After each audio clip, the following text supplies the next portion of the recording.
Hello everyone, welcome to the channel. Points to remember के इस session में आज बात करेंगे अकाउंटिंग फॉर डिबेंचर्स के बारे में। चलिए स्टार्ट करते हैं हमारा topic with the help of meaning of debentures के बारे में। सर, अगर हम बात करते हैं कंपनी की, किसकी बात करें? कंपनी की। तो कंपनी को रन करने के लिए basically we need a capital structure. हमें क्या चाहिए? एक कैपिटल स्ट्रक्चर चाहिए। और अब जब हम बात करते हैं कैपिटल स्ट्रक्चर की, तो बेसिकली ये जो कैपिटल स्ट्रक्चर फॉर्म होता है with the combination of both debt and equity. किसकी बात करता है? सर, एक डेट और इक्विटी की बात करता है। सर, अब ये डेट क्या होता है और इक्विटी क्या होता है? अकाउंटिंग फॉर शेयर्स के बारे में बात करें, किसके बारे में बात करें? अकाउंटिंग फॉर शेयर्स की बात करें तो सर कंपनी क्या करती है? बेसिकली सिक्योरिटीज को इशू करके पैसे को लेती है। अब सिक्योरिटीज बेसिकली टू टाइप्स की हैं। फर्स्ट इज शेयर्स, जहां कंपनी क्या करती है? शेयर्स को इशू करती है। और एक और अनादर फॉर्म है, क्या है सर? एक और अनादर फॉर्म जिसको हम यहाँ पर क्या बोल देते हैं? डिबेंचर्स यहाँ पर बोलते हैं। अब ये डिबेंचर्स होता क्या है? सर, जब भी कंपनी क्या करती है, कंपनी को कैपिटल की रिक्वायरमेंट होती है, तो सबसे पहले कंपनी क्या करती है? शेयर इशू करती है। और शेयर इशू करके कंपनी अपनी क्या करती है? ओनरशिप डाइल्यूट करती है। क्या करती है? ओनरशिप डाइल्यूट करती है, जिसको बेसिकली क्या करते हैं? शेयर होल्डर्स एक्वायर करते हैं। और इसके रिटर्न में उनको क्या मिलता है सर? इनको रिटर्न में इनको मिलता है प्रॉफिट। लेकिन जरूरी नहीं है हर शेयर होल्डर्स क्या चाहता है? प्रॉफिट की बात करता है। बिकॉज ये जो प्रॉफिट है ना, कोई भी एक फिक्स्ड इनकम नहीं होती। क्या नहीं होती सर? कोई भी एक फिक्स्ड इनकम नहीं है, एक फिक्स सोर्स नहीं है। हो सकता है किसी ईयर में प्रॉफिट बहुत सारा हो सकता है, ना भी हो, और हो सकता है इन केस ऑफ लॉस भी हो सकता है। इसीलिए ये जो एक इन्वेस्टर होता है ना, वो क्या करता है? एक ऐसा सोर्स ढूंढता है जहां पर उसको जो इनकम है, क्या है? जो ये इनकम है वो कैसी हो? फिक्स्ड हो। अब इसी फिक्स्ड इनकम का सोर्स ढूंढने के लिए वो किसके पास जाता है? कंपनी के पास जाता है। और कंपनी उनको क्या करती है? एक ऑप्शन प्रोवाइड करती है कि आप क्या करिए, आप हमसे क्या कर लीजिए? डिबेंचर्स ले लीजिए। क्या कर लीजिए? डिबेंचर्स ले लीजिए। बेसिकली ये डिबेंचर्स होता है एक सर्टिफिकेट ऑफ डेट। क्या होता है? ये होता है एक सर्टिफिकेट ऑफ डेट, जहां पर एक बेसिकली इंडिविजुअल इन्वेस्टर अपना कुछ एक सर्टेन अमाउंट किसको देता है? कंपनी को प्रोवाइड करता है बाय वे ऑफ लोन। कैसे प्रोवाइड करता है? By way of loan. यहां पर वो कंपनी को क्या करेगा? पैसे यहां पर प्रोवाइड करेगा। ये कंपनी क्या करती है? इसी लोन अमाउंट को लेने के लिए, किसको? इसी लोन को लेने के लिए रिटर्न में क्या करती है? एक डॉक्यूमेंट देती है। क्या करती है? एक डॉक्यूमेंट प्रिपेयर करती है। और इसी डॉक्यूमेंट को हम क्या बोलते हैं? सर्टिफिकेट ऑफ डेट बोलते हैं। जिसमें यहाँ पर सारी की सारी टर्म्स एंड कंडीशंस क्या कर दी जाती है? मेंशन कर दी जाती है। अब ये जो debenture, the person who is holding the debenture known as what? Debenture holder. अब ये जो पर्सन है उसको हम यहाँ पर क्या बोलेंगे? डिबेंचर होल्डर बोलेंगे। अब इसका स्टेटस क्या होगा? क्या होगा कंपनी में? इसका स्टेटस क्या होगा? तो सर बेसिकली ये क्या है? क्रेडिटर्स होते हैं। क्या होते हैं? क्रेडिटर्स होते हैं। अब क्योंकि ये क्रेडिटर्स है तो इसको रिटर्न में क्या मिलने वाला है? सर इनको रिटर्न में एक फिक्स्ड अमाउंट से क्या मिलेगा? सर इंटरेस्ट मिलेगा। क्या मिलेगा? इंटरेस्ट यहाँ पर रिटर्न में मिलेगा। ये क्या होते हैं सर? क्रेडिटर्स होते हैं। यहाँ पर इनको किसी भी तरह का कोई भी वोटिंग राइट नहीं होता। क्या नहीं होता सर? कोई भी वोटिंग राइट्स नहीं होता। क्योंकि ये सर कौन होते हैं? सर ये क्रेडिटर्स ऑफ द कंपनी होते हैं। बेसिकली देखा जाए तो ये कंपनी के लिए किस चीज का पार्ट है? एक लाइबिलिटीज का पार्ट है। किसका पार्ट है? लाइबिलिटीज का पार्ट है। अगर इसी डिबेंचर्स की बात करते हैं तो कंपनी कब बहुत ज्यादा डिबेंचर्स प्रेफर करती हैं लेना? तो बात करें तो जब कंपनी के पास में जो बेसिकली रेट ऑफ रिटर्न होता है वो कंपैरेटिवली ग्रेटर होता है। किससे? रेट ऑफ इंटरेस्ट से। किससे ग्रेटर होता है? रेट ऑफ इंटरेस्ट से। इस केस में कंपनीज क्या करती हैं? डिबेंचर्स को लेना पसंद करती हैं, डिबेंचर्स इशू करना पसंद करती हैं। बिकॉज इस केस में यहाँ पर जो अर्निंग पर शेयर होता है वो कैसा होता है? Sir day by day increase होता जाता है। आई होप आपको मीनिंग ऑफ डिबेंचर्स क्लियर हुआ होगा। आगे बढ़ते हैं। Next is the types of debentures के बारे में। तो नेक्स्ट एस्पेक्ट हमारा है सर टाइप्स ऑफ डिबेंचर्स के बारे में। डिबेंचर्स कितने टाइप्स के होते हैं देखते हैं। सबसे पहले अगर हम बात करते हैं ऑन बिहाफ ऑफ सिक्योरिटी, किसकी बात करते हैं? सिक्योरिटी। अब क्योंकि जब एक डिबेंचर होल्डर कंपनी को क्या करता है? पैसे देता है बाय वे ऑफ लोन, तो इसमें रिटर्न की क्या गारंटी होगी? इसकी बात करते हैं। तो यहां पर कंपनी क्या करती है? इशू करती है सिक्योर्ड डिबेंचर्स। कौन से डिबेंचर्स इशू करती है? Secured debentures. जहां पर कंपनी क्या करती है, कंपनी के जो एसेट्स होते हैं ना, उसको क्या कर देती है, चार्ज में दे देती है। क्या कर देती है, चार्ज में प्रोवाइड कर देती है। किसको, इस डिबेंचर होल्डर को। तो यहां पर एक ये डिबेंचर होल्डर को एक सेटिस्फेक्शन रहता है कि अगर कल के दिन ये कंपनी उसका लोन को क्या नहीं करती, पे ऑफ नहीं करती है, तो यहां पर क्या कर सकता है, ये जो एसेट्स हैं, इन एसेट्स को क्या कर सकता है, सोल्ड आउट कर सकता है। अगर बात करें चार्जेस की, किसकी बात करें, इन चार्जेस की, तो ये चार्ज टू टाइप्स के होते हैं। एक होता है फर्स्ट चार्ज और एक होता है सेकंड चार्ज। क्या होता है सर, एक होता है फर्स्ट चार्ज, जिसमें सबसे पहला प्रायोरिटी प्रोवाइड किया जाता है उन डिबेंचर होल्डर्स को जिनको फर्स्ट चार्ज दिया है। सेकंड चार्ज बेसिकली उन लोगों के लिए जो बाद में बेसिकली आए होते हैं। अगर बात करें ऑन बिहाफ ऑफ सिक्योरिटी की, तो हमारे पास है सिक्योर्ड डिबेंचर्स और अनसिक्योर्ड डिबेंचर्स। सिक्योर्ड डिबेंचर्स वो डिबेंचर्स है जहां कंपनी ने क्या किया है, एसेट्स पर बेसिकली चार्ज दे दिया है। किसको, सर, जो हमारा डिबेंचर होल्डर है उसको। अनसिक्योर्ड डिबेंचर्स में यहाँ पर कोई भी सिक्योरिटी नहीं होती, कोई भी चार्ज यहाँ पर कंपनी प्रोवाइड नहीं करती डिबेंचर्स होल्डर्स को। बात करें ऑन बिहाफ ऑफ टेन्योर की, कि ये जो कंपनी है कितने मैक्सिमम और कितने मिनिमम पीरियड के लिए डिबेंचर्स को इशू करती है। तो सबसे पहले है रिडीमेबल डिबेंचर्स। कौन से हैं, रिडीमेबल डिबेंचर्स, जो एक फिक्स्ड पीरियड के बाद आपके क्या हो जाएंगे, रिडीम हो जाएंगे। सर ये रिडीम होने का मतलब क्या होता है, सर बेसिक कैंसिलेशन इसको बोलते हैं। क्या बोलते हैं, कैंसिलेशन। दैट मीन्स जब एक डिबेंचर होल्डर चाहता है कि कंपनी से अपना पैसा जो उसने बाय वे ऑफ लोन दिया था वो वापस मिल जाए, तो ऐसे टाइम पीरियड के लिए, दैट मीन्स अगर वो चाहता है कि हमने कंपनी को सिर्फ 5 ईयर्स के लिए पैसा दिया है, तो 5 साल में कंपनी क्या कर देगी, इसका पैसा रिटर्न कर देगी। तो ऐसे डिबेंचर होल्डर्स को यहाँ पर हम कौन से डिबेंचर्स इशू करते हैं, रिडीमेबल डिबेंचर्स इशू करते हैं। यहीं पर एक होता है इररिडीमेबल डिबेंचर्स। अब ये इररिडीमेबल क्या होता है, जब कंपनी यहाँ पर जो पैसा प्रोवाइड करती है वो कब प्रोवाइड करेगी, at the end of period. End of period मतलब जब कंपनी यहाँ पर क्या हो रही होगी, बंद हो रही होगी, तभी यहाँ पर जो डिबेंचर होल्डर है इसको अपना पैसा कंपनी से वापस मिलने वाला है। अगर यहाँ पर एक इंपॉर्टेंट पॉइंट की बात करें, तो कोई भी कंपनी अगर इररिडीमेबल डिबेंचर्स इशू कर रही है, तो मैक्सिमम जो पीरियड है वो कितना है, सर 20 ईयर्स। कितना है, 20 ईयर्स। 20 सालों में यहाँ पर कंपनी को पैसा रिटर्न करना ही करना है। तो अगर हम बात करें इररिडीमेबल डिबेंचर्स की, तो ये वो डिबेंचर्स हैं जहां कंपनी पैसा रिटर्न कब करेगी, at the time of winding up of a company. ठीक है सर। बात करते हैं हमारे नेक्स्ट की। नेक्स्ट क्या है, ऑन बिहाफ ऑफ कन्वर्टेबिलिटी। अब ये कन्वर्टेबिलिटी क्या है, यहां पर कंपनी क्या करती है, इस डिबेंचर होल्डर्स को एक ऑप्शन देती है। क्या देती है, एक ऑप्शन देती है कि जो पैसा आपने हमें बाय वे ऑफ लोन दिया है, आप इसको क्या कर सकते हो, आप इसको कन्वर्ट कर सकते हो। क्या कर सकते हो, आप इसको कन्वर्ट कर सकते हो by way of shares. That means आप अभी हमारे क्या हो, अभी आप हो हमारे डिबेंचर होल्डर, हम आपको एक ऑप्शन देते हैं कि आप हमारे क्या बन जाओ, शेयर होल्डर। अभी आप हमारे डिबेंचर होल्डर हो, तो रिटर्न में हम आपको क्या दे रहे हैं, एक इंटरेस्ट दे रहे हैं। लेकिन जब आप हमारे क्या बन जाओगे, शेयर होल्डर बन जाओगे, तो हम आपको क्या करेंगे, प्रॉफिट देंगे। इंटरेस्ट क्या है, एक फिक्स्ड इनकम है, वहीं प्रॉफिट हम कह सकते हैं फिक्स्ड इनकम नहीं है। ये आपको ज्यादा भी हो सकता है और ये आपको कम भी हो सकता है।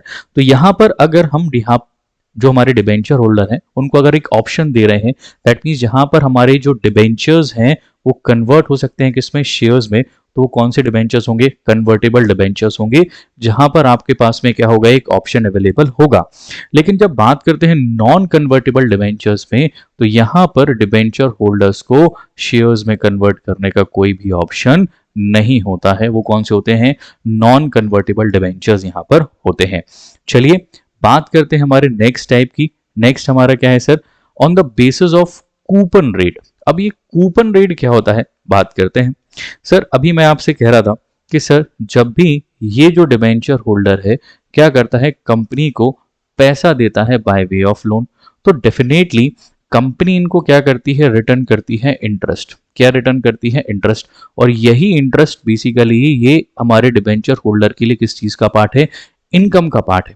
तो अब जब ये लोन प्रोवाइड करेगा ना, तो इस लोन पर ये जो इंटरेस्ट है इसका क्या होगा, एक रेट होगा। क्या होगा, रेट होगा। इसी रेट को हम यहां पर क्या बोल देते हैं, कूपन बोल देते हैं। क्या बोल देते हैं, कूपन। और हमेशा ये जो कंपनी है अलग अलग डिबेंचर होल्डर से क्या करती है, पैसा लेती है अलग अलग टाइम पे।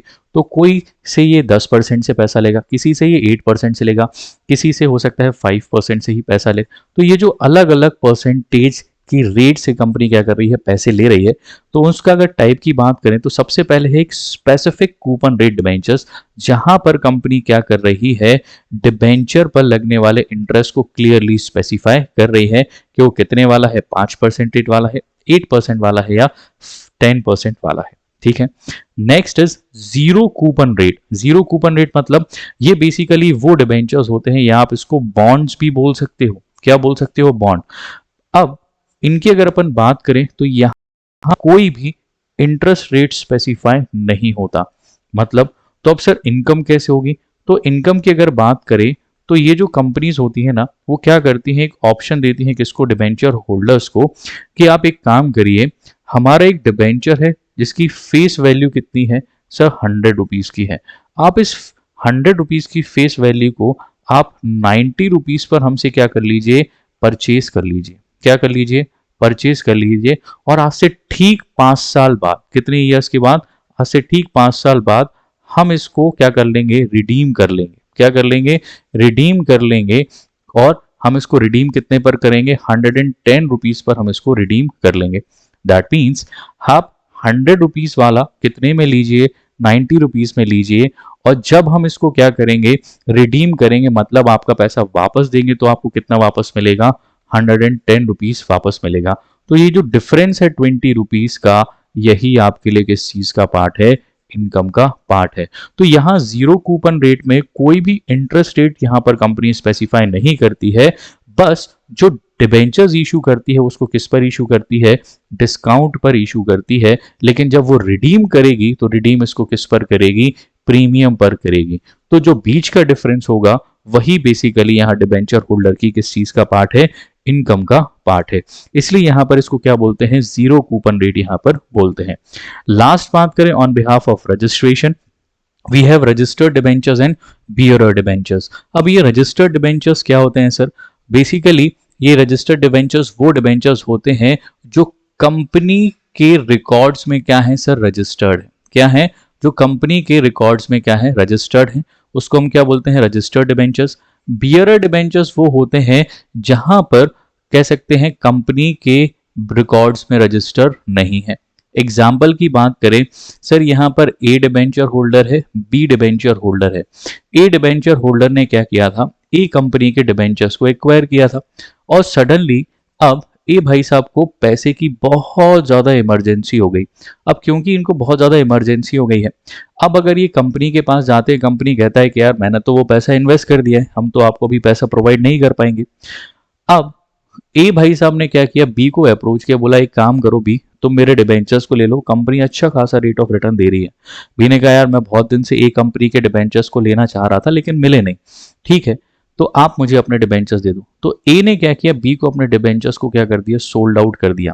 लेकिन ऑन रिकॉर्ड कहीं ना कहीं ए कंपनी में किसका नाम रजिस्टर्ड है, इन ए डिबेंचर का नाम रजिस्टर्ड है। तो यहाँ ए रजिस्टर्ड डिबेंचर हो गया, और क्योंकि ए ने अपने डिबेंचर्स किसको बेच दिए, बी को बेच दिए, तो बी यहाँ कौन सा डिबेंचर हो गया सर, ये हो गया बियरर डिबेंचर होल्डर। कौन सा हो गया, बियरर डिबेंचर होल्डर हो जाएगा। आई होप आपको ये सारे टाइप्स क्लियर हुए होंगे। चलिए बात करते हैं डिबेंचर्स और शेयर्स के बेसिकली डिफरेंस की तरफ, कि क्या डिफरेंस होता है डिबेंचर्स में और शेयर्स के बारे में। तो सबसे पहले बात करेंगे किसकी, मीनिंग की। किसकी बात करेंगे, मीनिंग। तो अगर हम शेयर की बात करें तो यहां शेयर ओनर्स जो बेसिकली होते हैं, आप बोल सकते हो जो पर्सन क्या करता है, शेयर्स को होल्ड करता है, वो क्या होता है सर, एक कंपनी का ओनर होता है। क्या होता है, ओनर।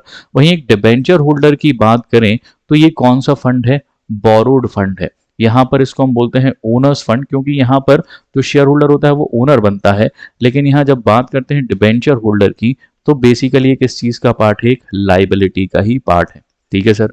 अगर बात करें ये है क्या, तो इस शेयर की बात करें तो ये क्या है, एक कंपनी के लिए कैपिटल का पार्ट है। किस चीज का पार्ट है, कैपिटल का पार्ट है। और वहीं पर डिबेंचर्स की बात करें, कंपनी के लिए एक डेट का पार्ट है, एक लाइबिलिटी का पार्ट है, एक्सटर्नल लाइबिलिटी है। क्या है सर, ये एक एक्सटर्नल लाइबिलिटी है। वहीं हम बोल सकते हैं कि ये हमारे लिए किस चीज का पार्ट है, एक इंटरनल लाइबिलिटी है। क्या है सर, इंटरनल लाइबिलिटी। होल्डर की बात करें तो यहां पर the party who is holding the share known as what, share holder. और वहां पर बात करें the party who is holding the debenture known as what, debenture holders. जैसे कि मैंने बताया कि ये जो शेयर्स को होल्ड करते हैं वो क्या होते हैं, कंपनी के ओनर्स होते हैं। वहीं जो डिबेंचर्स को क्या करते हैं, होल्ड करते हैं, वो कौन होते हैं, क्रेडिटर्स होते हैं। लाइबिलिटी होती है कंपनी के लिए। सर शेयर भी लाइबिलिटी है, डेफिनेटली है, लेकिन इसको हम बोलते हैं इंटरनल लाइबिलिटी। और ये कौन सी है सर, ये है एक्सटर्नल लाइबिलिटी है। कौन सी है सर, एक्सटर्नल लाइबिलिटी। रिटर्न के पॉइंट ऑफ व्यू से बात करें तो शेयर्स को क्या मिलता है सर, डिविडेंड मिलता है, पार्ट ऑफ प्रॉफिट मिलता है। वहीं पर डिबेंचर होल्डर्स की बात करते हैं तो इनको एक फिक्स्ड और एक स्टीडी इनकम की जरूरत होती है, इसलिए यहाँ पर इनको क्या दिया जाता है, इंटरेस्ट प्रोवाइड किया जाता है। अगर सिक्योरिटी ऑफ पेमेंट की बात करें तो जैसे कि मैंने कहा, यहाँ प्रॉफिट मिलता है, साथ साथ लॉस होगा तो लॉस भी क्या होगा, डिस्ट्रीब्यूट हो जाएगा।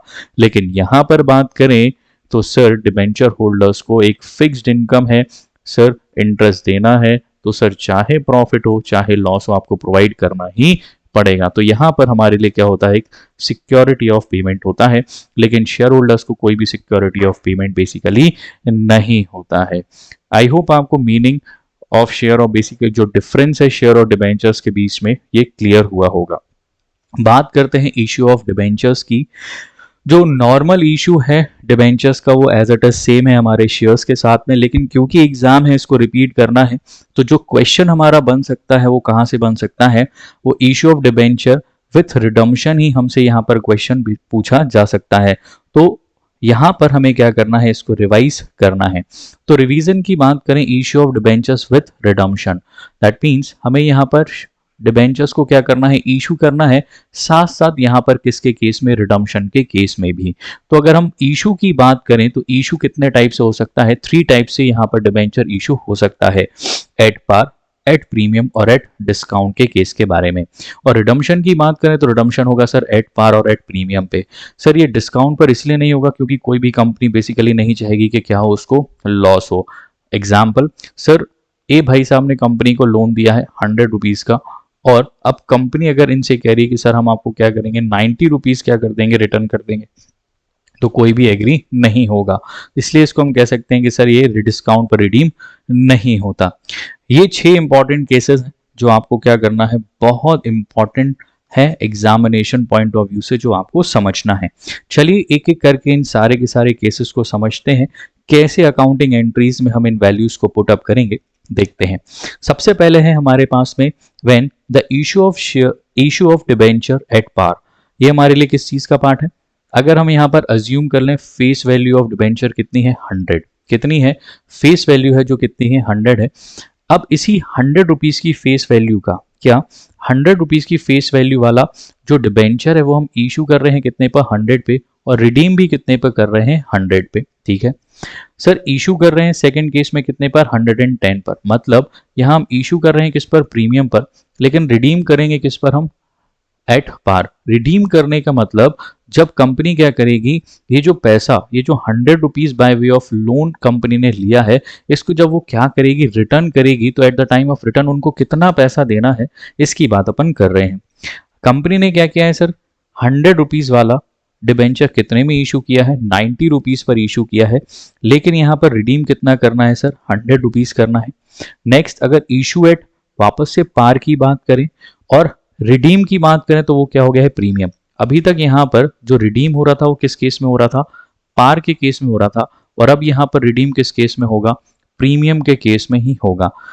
6 अलग अलग केसेस हैं, इन 6 केसेस के हमारे पास में क्या हो सकता है सर, अलग अलग जर्नल्स होंगे।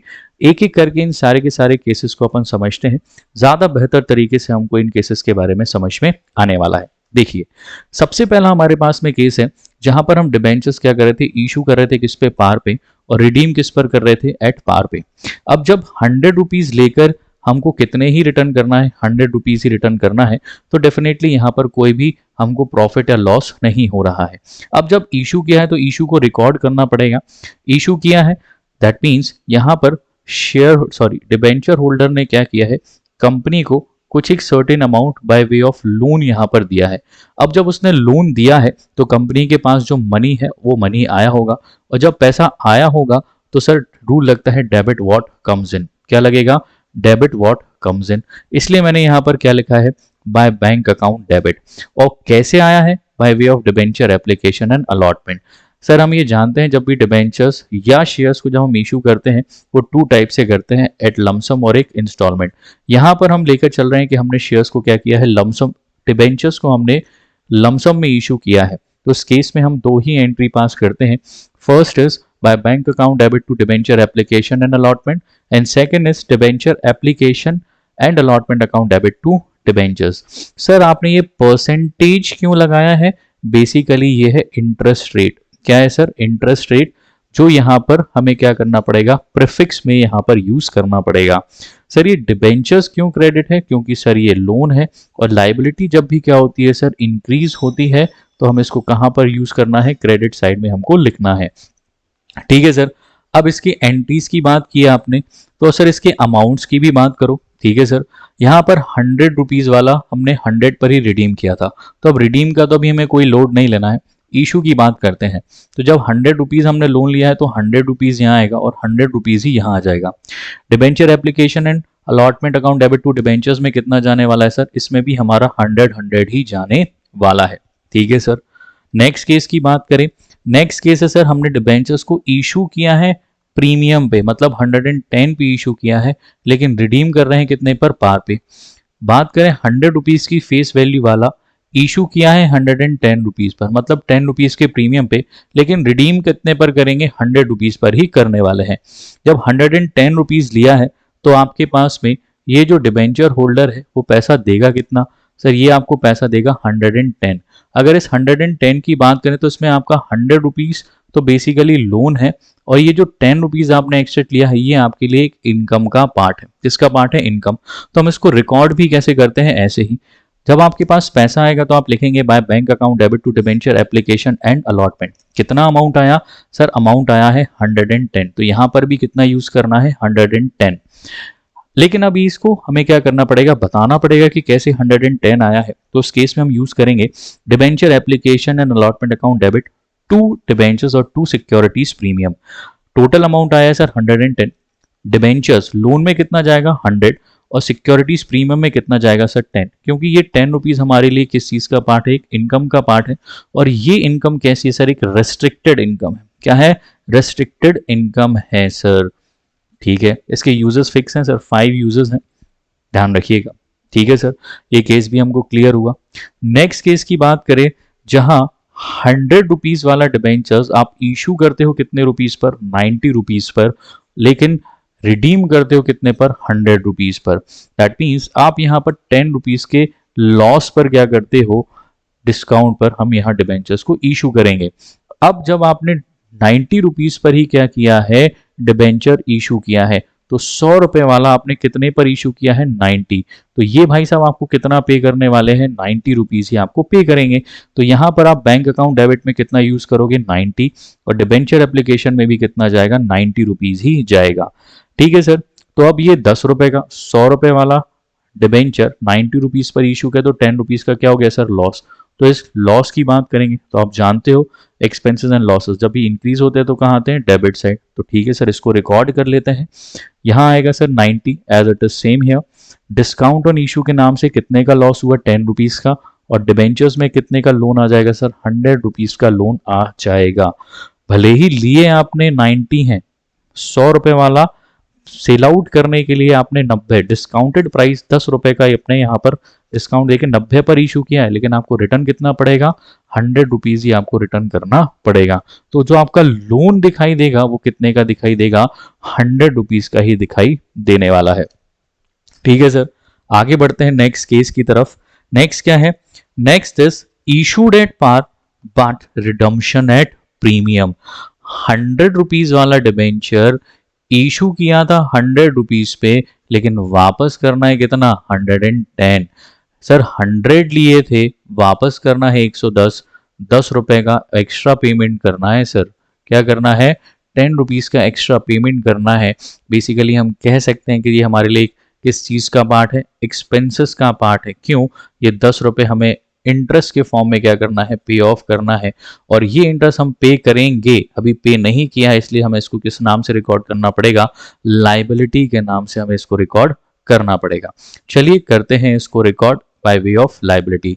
तो सबसे पहले क्योंकि हमने इसको इशू किया है कितने पर, 100 रुपीज पर, तो लिए तो 100 ही होंगे।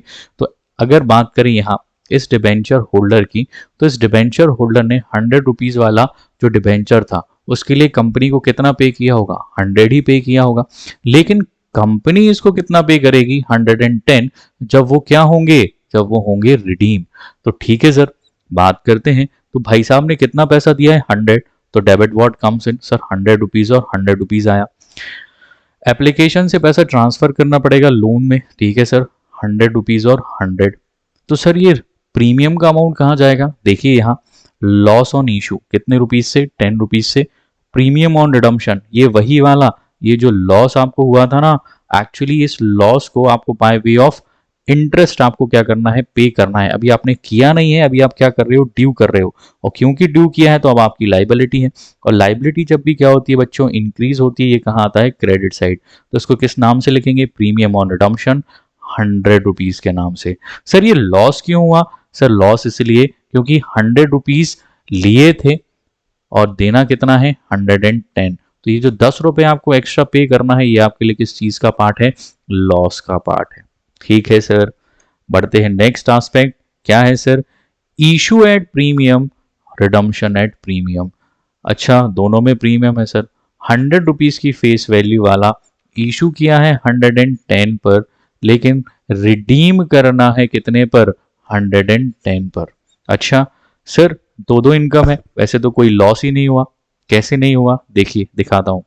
अगर ये 100 रुपीज की फेस वैल्यू वाला आपने प्रीमियम पे क्या किया है, इशू किया है 110 रुपीज पर, तो इसमें आपको 100 रुपीज का तो आपके लिए लोन का पार्ट है, और जो 10 रुपीज आप एक्स्ट्रा लेकर जा रहे हो ये तो चला गया सिक्योरिटीज प्रीमियम।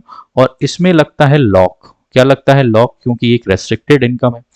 अब आपको रिटर्न करना है कितना, 110। कितना रिटर्न करना है, 110। तो अगर देखा जाए लिया लोन था 100 रुपीज का, पे ऑफ करना है कितना, 110, मतलब 10 रुपए एक्स्ट्रा ही पे करना है, वापस से क्या हो रहा है, लॉस आपको हो रहा है। अच्छा जी, ठीक है, करते हैं एंट्री यहाँ पर। ध्यान से समझिएगा, ये थोड़ा सा कह सकते हैं क्रिटिकल हमारा केस है। देखिए जहां गलती होती है वो सबसे ज्यादा मिस्टेक होती है अमाउंट के पोस्टिंग में। तो अमाउंट बहुत ध्यान से देखिएगा, समझाता हूं मैं।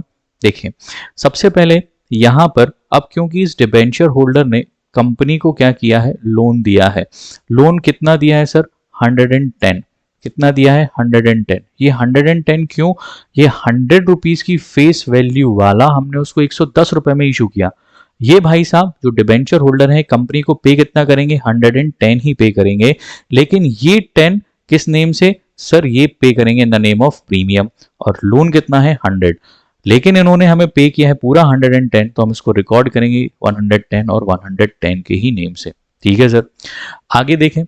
अब पहले हमने यहाँ प्रीमियम की एंट्री, जो नॉर्मल हमारी डिबेंचर्स को प्रीमियम के केस में हम इशू वाली एंट्री करते हैं, वो हम यहाँ पर करते हैं। देखिए मैंने लिखा भी है अलग कलर से। एंट्री पास होगी, debenture application and allotment account debit, 2 debentures और 2 सिक्योरिटीज प्रीमियम। ये एंट्री हमारी नॉर्मल, जब डिबेंचर्स को हम क्या करते हैं, प्रीमियम पर इशू करते हैं।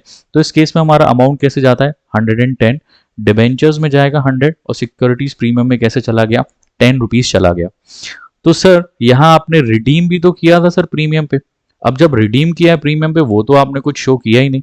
बिल्कुल कर देते हैं, क्योंकि आपने लिया 100 रुपीज का ही लोन था। नहीं सर, 110 लिया था। सर ये 110 मैंने आपको बताया ना, ये 100 रुपीज का लोन है, ये 10 रुपीज तो सर प्रीमियम में चला गया, और ये प्रीमियम पर लगता है सर लॉक, फिक्स्ड है, आप इसको यूज नहीं कर सकते। तो एक्चुअली आपने लोन लिया है कितने का, 100 रुपीज का, और इस 100 रुपीज के लोन को रीपे, दैट मीन्स रिडीम आपको कितना करना है, 110। तो ये 10 रुपए जो आप एक्स्ट्रा पे कर रहे हो, ये आपके लिए किस चीज का पार्ट है, लॉस का पार्ट है। तो सर ये 10 रुपीज का आ गया लॉस इधर, और क्योंकि ये लॉस अभी पे किया नहीं है, ये अभी हमारे ड्यू कर लिया है। ड्यू किया है मतलब लाइबिलिटी है, और पे करना पड़ेगा, इसलिए ये 10 रुपीज हमने लाइबिलिटी के नाम से क्या कर लिया, इंक्रीज कर लिया। वापस से समझ लेते हैं इस पर्टिकुलर एस्पेक्ट को, थोड़ा सा क्रिटिकल लगा, इसलिए वापस से इसको हम क्या करते हैं, एक बार डिस्कस करते हैं। देखिए मैंने कहा सर यहां हमें डिबेंचर्स को क्या करना है, 100 रुपीज वाला डिबेंचर इशू भी करना है किस पर, सर प्रीमियम पर। किस पर करना है, इशू करना है सर 110 पर और रिडीम भी करना है किस पर, 110 पर। सर कोई प्रॉफिट कोई लॉस नहीं। हमने यहाँ पर ये जो डिबेंचर होल्डर ने कंपनी को दिए भी कितने हैं सर, 110 दिए, और कंपनी भी क्या कर देगी, 110 रुपीज रिटर्न कर देगी। कोई प्रॉफिट नहीं, कोई लॉस नहीं। नहीं, मैं अगर बोलूं सर यहाँ कंपनी को 10 रुपीज का लॉस हुआ, वो कैसे, देखिए। जब इस डिबेंचर होल्डर ने, किसने, इस डिबेंचर होल्डर ने कंपनी को पैसे दिए थे 110, तो जो कंपनी है ना वो इस 110 को कुछ इस तरह से लिखेगी, कैसे सर, 110 में 100 रुपीज का तो हुआ लोन, और ये जो 10 रुपीज है ये जाएंगे प्रीमियम में। ये जो सिक्योरिटीज प्रीमियम है ये है रेस्ट्रिक्टेड रिजर्व। क्या है, रेस्ट्रिक्टेड रिजर्व है, हम इसको हर जगह यूज नहीं कर सकते, ठीक है। तो लोन तो आया 100, और इसी 100 रुपीज के लोन को रिडीम करने के लिए आपको कितना पे करना है, 110। तो आपको जो 10 रुपीज एक्स्ट्रा आपको पे करना है, ये ही आपके लिए किस चीज का पार्ट है, लॉस का पार्ट है, ठीक है। अब आपने यहाँ 110 लिखा था, यस 110 क्यों, क्योंकि यहाँ पर इस डिबेंचर होल्डर ने कंपनी को तो 110 ही दिए थे, तो वहां पर 110 ही रिकॉर्ड करना है। लेकिन कंपनी यहाँ पर लोन कितने से बढ़ाएगी, मैंने अभी आपको सिखाया कितने से लोन बढ़ाएगी सर, 100 रुपीज से ही लोन बढ़ाएगी। यहाँ आएगा 110, कंपनी ने लोन डिबेंचर्स आप देखिए कितने से बढ़ाया, 100 से, और 10 रुपीज डाल दिया प्रीमियम में। तो जो एक्स्ट्रा आपको यहाँ पर क्या करना है, जो 10 रुपीज पे ऑफ करना है बाय वे ऑफ प्रीमियम, वो आपका किस नाम से नोट करोगे, loss on issue of debentures along with premium on redemption of debentures के नेम से। चलिए क्लियर हुआ होगा दोनों केसेस में premium. Now next and the last is sixth case, क्या है सर, 100 रुपीज की प्रीमियम वाला इशू किया है डिस्काउंट पे 90 रुपीज पर, 10 रुपए के लॉस पर इशू किया है, लेकिन रिडीम करना है किस पर, प्रीमियम पर 110 पर। तो सर ऐसे में तो डबल लॉस हो गया, 20 रुपीज का लॉस हो गया। यस सर, यहाँ पर 20 रुपीज का लॉस हुआ, क्यों, 100 रुपीज की फेस वैल्यू वाला सर हमने इशू किया है कितने पर, 90 रुपीज पर, लेकिन रिडीम करना है कितने पर, 110 रुपीज पर। ऐसे में 20 रुपीज का क्या हो जाता है सर, लॉस हो जाता है। तो अब इसको कैसे रिकॉर्ड करेंगे, देखिए। अब ये जो डिबेंचर होल्डर है जब कंपनी से क्या करेगा, डिबेंचर लेगा, तो कंपनी इसको कितने पर, 100 रुपीज वाला कितने पर इशू किया, 90 रुपीज पर इशू किया, तो ये भाई साहब कितना कंपनी को देंगे, 90 रुपीज ही देंगे। तो यहां पर कितना आएगा, 90 रुपीज और 90 रुपीज आएगा, ठीक है सर। अब क्योंकि ये 90 है सर, 100 वाला 90 पे दिया तो 10 रुपए का क्या हुआ, लॉस, तो इस लॉस को रिकॉर्ड करो।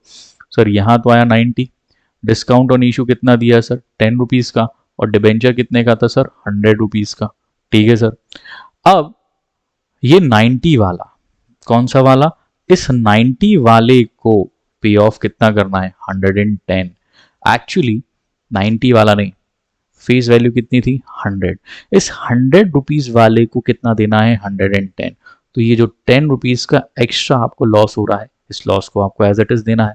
यस सर, तो loss on issue of debentures कितना आएगा, 10, और प्रीमियम ऑन रिडम्पशन क्योंकि पे नहीं किया है, पे करना अभी बाकी है, हम ड्यू कर रहे हैं, इसलिए 10 रुपीज का ये एक्स्ट्रा लॉस यहाँ होगा। तो आप देख सकते हैं यहाँ पर आएगा 110 और यहाँ पर भी आएगा 110। सर आपने दो डिस्काउंट और लॉस अलग अलग क्यों लिखा है, सर मैं इन दोनों को मिक्स करके भी लिख सकता था। किस नाम से लिख सकता था सर, मैं इसको लिख सकता था लॉस ऑन इशू, क्या लिख सकता था, loss on issue of debentures, और एक ही अमाउंट यहाँ पर मैं यहाँ पर लिख सकता था, सीधा 20 रुपीज भी मैं यहाँ पर लिख सकता था। इस केस में मैं डिस्काउंट ऑन इशू यहाँ पर मेंशन नहीं करूंगा, तब भी मेरी अकाउंटिंग एंट्री सही मानी जाएगी। आई होप आपको जो 6 के 6 केसेस थे वो आपको समझ में आए होंगे। ये सारे के सारे केसेस अपन ने एक एक करके डिस्कस बहुत डीप में किए। ध्यान रखिएगा एग्जाम में गलती ना हो, यहां से क्वेश्चन बनने के चांसेस बहुत ज्यादा है। Next and the last topic हमारा डिबेंचर्स से है, that is collateral security. Sir अब ये कोलेट्रल सिक्योरिटी क्या है, बात करते हैं कोलेट्रल की। सर जब भी ये, अगर हम बात करें, कंपनी क्या करती है सर, बैंक से लोन लेने के लिए जाती है। अब हमारे लिए तो ये कंपनी एक आर्टिफिशियल पर्सन है। अब ये जब कंपनी क्या करती है, बैंक से लोन लेने के लिए जाती है, तो बैंक कहता है कि हाँ सर लोन तो हम आपको दे देंगे, नो इशू, लेकिन इस लोन को लेने के लिए ना क्या करना है सर, सिक्योरिटी देनी पड़ेगी। क्या देनी पड़ेगी, सिक्योरिटी। बोला हाँ ठीक है, सिक्योरिटी भी हम आपको दे देंगे, लेकिन इस प्राइमरी सिक्योरिटी के अलावा बैंक कहता है सर हमको एक और एडिशनल सिक्योरिटी चाहिए। क्या चाहिए, एक एडिशनल सिक्योरिटी हमको चाहिए। इसी एडिशनल सिक्योरिटी को हमने नाम दिया कोलेट्रल सिक्योरिटी। समझ में आया? चलिए देखते हैं। अ कंपनी में have to issue debentures as a subsidiary और secondary security in addition to the principal security. Sir principal security क्या? प्रिंसिपल सिक्योरिटी ये वो जो कंपनी ने बैंक से लोन लिया, लोन लेने के लिए जो सिक्योरिटी मांगी तो सिक्योरिटी को तो हमने दे दिया, उसको हम बोलते हैं प्राइमरी सिक्योरिटी। और उसी सिक्योरिटी बेसिकली के साथ में एक एडिशनल सिक्योरिटी बैंक क्या करता है, डिमांड करता है। क्या होता है सर, ये जो सिक्योरिटी है ना कोई फिक्स नहीं होता, इसकी जो मार्केट है ना उसमें इसकी जो प्राइस है बेसिकली वो क्या करती है, फ्लक्चुएट करती है, इंक्रीज भी कर सकती है डिक्रीज भी कर सकती है। इंक्रीज कर रही है तो नो इशू, लेकिन डिक्रीज करने में बड़ी प्रॉब्लम है। प्रॉब्लम ये है कि अगर इस प्राइमरी सिक्योरिटी की वैल्यू कम हो गई तो ये जो कंपनी है ना लोन का अमाउंट लेकर डूब जाएगी। इसीलिए बैंक क्या करता है, डिमांड करता है एडिशनल सिक्योरिटी के लिए, और वही एडिशनल सिक्योरिटी हमारा किस चीज का पार्ट है, कोलेट्रल का पार्ट है। चलिए आई होप मीनिंग आपको समझ में आएगा। तो डिटेल में जानने के लिए आप इस पर्टिकुलर पीपीटी का एक स्क्रीनशॉट ले सकते हैं। अकाउंटिंग की अगर बात करें तो इस कोलेट्रल सिक्योरिटी की, किसकी, अगर हम बात करें इस कोलेट्रल सिक्योरिटी को अकाउंट्स में रिकॉर्ड करने के लिए हमारे पास कितने मेथड है? सर हमारे पास 2 मेथड है। फर्स्ट मेथड की बात करें और सेकंड मेथड की बात करें, तो जब हम फर्स्ट मेथड की बात करेंगे ना तो इस केस में हम क्या करते हैं, हम यहाँ पर डायरेक्टली क्या करेंगे सर, कोई भी एंट्री यहाँ फर्स्ट मेथड में हम कोई भी जर्नल पास नहीं करते। क्या नहीं करते? कोई भी जर्नल एंट्री पास नहीं करते। डायरेक्टली हम क्या कर देते हैं बुक्स में, दैट मीन्स जब हम क्या बनाते हैं, बैलेंस शीट बनाते हैं, तो इस बैलेंस शीट के लोन के सेक्शन में जाकर एक फुटनोट डाल देते हैं। क्या डाल देते हैं? फुटनोट डालकर ही हम क्या कर देते हैं, शो कर देते हैं कि हमने क्या किया है, बाय वे ऑफ कोलेट्रल यहाँ पर इशू किया है। ठीक है, लेकिन सेकंड मेथड में हम बकायदा क्या करते हैं, बकायदा हम जर्नल एंट्री को क्या करते हैं, पास यहाँ पर हम करते हैं। अब ये डिपेंड करता है कि क्वेश्चन आपसे क्या कहता है कि सर आपको जर्नल रिकॉर्ड नहीं करना है तो आप क्या करिएगा, डायरेक्टली फुटनोट में कोलेट्रल को शो कर दीजिएगा, और सेकंड मेथड में आप बकायदा जर्नल एंट्री पास करके ही क्या कर सकते हैं, ये कोलेट्रल को शो कर सकते हैं। सर ऐसे समझ नहीं आया तो देख सकते हो with the help of one question. Gulzar limited की बात करते हैं, 10 लाख रुपीस के क्या किए हैं, 11% डिबेंचर्स उन्होंने क्या किए हैं, आउटस्टैंडिंग है 1 अप्रैल 2021 के लिए। कंपनी कहती है कि हमने क्या किया है, लोन लिया है, वो भी कितने रुपीस का, 2 लाख रुपीस का लोन लिया है, जहां कंपनी ने कितने डिबेंचर्स प्लेस किए हैं, 2,50,000। किस फॉर्म में? कोलेट्रल के फॉर्म में। किसके साथ? बैंक के साथ। आपको क्या करना है, पास जर्नल करना है, if required and show how debentures and bank loan will appear in the companies balance sheet. तो अगर अपन पहले मेथड की बात करें तो यहां पर हम कोई भी कोलेट्रल का क्या नहीं करेंगे, जर्नल रिकॉर्ड यहां पर नहीं करने वाले। हम यहां पर डायरेक्टली क्या करेंगे, यहां पर हम बैलेंस शीट में एज अ फुटनोट दिखाएंगे। क्या दिखाएंगे? एज अ फुटनोट इसको शो ऑफ करेंगे। देखते हैं, हमने सर सबसे पहले लोन लिया है किससे, बैंक से। अब क्योंकि हमने बैंक से लोन लिया है तो इस लोन को तो शो करना पड़ेगा, और लोन को शो करने के लिए हम एंट्री पास करेंगे by bank account debit to bank loan. Reason अगर रूल की बात कर लें तो debit what comes in, sir debit what comes in, और साथ साथ हमारे पास इंक्रीज इन लाइबिलिटी, क्योंकि लोन हमारे लिए किस चीज का पार्ट है, लाइबिलिटी का पार्ट है, और इसी लाइबिलिटी को हमें क्या करना है, इंक्रीज। और सर रूल पढ़ा है, लाइबिलिटी जब भी इंक्रीज होती है कहाँ आता है सर, क्रेडिट साइड में ही आएगा। ठीक है सर, यहां तक समझ आया। तो सबसे पहले हम क्या करेंगे, लोन को लेने का जर्नल। तो हमने लोन कितने रुपीस का लिया था, हमने सर लोन लिया था यहाँ पर 2 लाख रुपीस का। कितने का लोन लिया है सर, 2 लाख रुपीस का हमने लोन लिया है। तो ये 2 लाख रुपीस का लोन हमने मेंशन कर दिया। अब इसी 2 लाख के लोन को लेने के लिए हमने कोलेट्रल दिया था कितने का, 2,50,000 का। कितने का? 2,50,000 का हमने कोलेट्रल इशू किया था। तो इसी कोलेट्रल को हमें अब बैलेंस शीट में फुटनोट में दिखाना है। कहां दिखाना है? फुटनोट में। तो सबसे पहले under the head of long term borrowings, क्योंकि ये जो लोन है वो एक लॉन्ग टर्म लाइबिलिटी है। 11% डिबेंचर्स हमने दिखाए, कितना, 10 लाख रुपीस का लोन। सर 2,50,000 का क्या है, एज अ कोलेट्रल। देख सकते हैं आप, यहां पर हमने एज अ फुटनोट यहां पर शो कर दिया है, bank loan on collateral security of debentures 2,50,000। तो पहला तरीका यहां पर यह है कि आपको कोई भी जर्नल कोलेट्रल सिक्योरिटी के लिए पास नहीं करना है। प्लीज ध्यान रखिएगा, मैं ये नहीं कह रहा हूं कि आपको कोई भी जर्नल पास नहीं करना है। नो, आपको लोन का जर्नल तो पास करना है, लेकिन कोलेट्रल के लिए कोई भी जर्नल पास करने की आवश्यकता नहीं है अंडर द फर्स्ट मेथड। इस फर्स्ट मेथड में हम सिर्फ क्या करेंगे, बैलेंस शीट में एज अ फुटनोट शो कर देंगे किस चीज को, कोलेट्रल को। ठीक है, ये हमने 2,50,000 के जो कोलेट्रल हमने लिए थे, हमने इसको यहाँ पर एज अ फुटनोट दिखा दिया है। ठीक है सर। नेक्स्ट की अगर बात करें सेकंड मेथड में, तो सेकंड मेथड में बकायदा हम क्या करते हैं सर, जर्नल पास कर देते हैं। क्या कर देते हैं, जर्नल हम यहाँ पर पास कर देते हैं, जो कोलेट्रल हमने यहाँ पर सिक्योरिटी इशू किया था उसका भी। तो सबसे पहले प्राइमरी जो लोन हमने लिया उसका जर्नल क्या है, bank account debit to bank loan, ये सेम है हमारा एज इट इज जो हमने पुरानी एंट्री देखी थी, ये फर्स्ट वाली।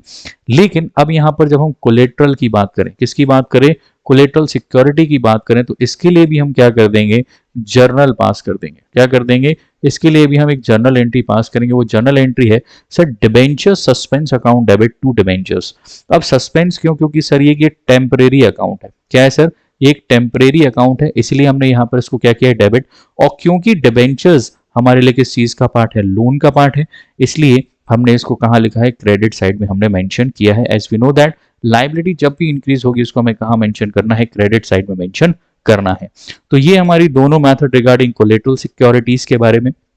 आई होप आपको ये जो accounting treatments regarding issue of debentures मैंने बताए हैं, ये आपको बहुत अच्छे से क्लियर हुए होंगे along with the collateral security. Thank you, have a nice day.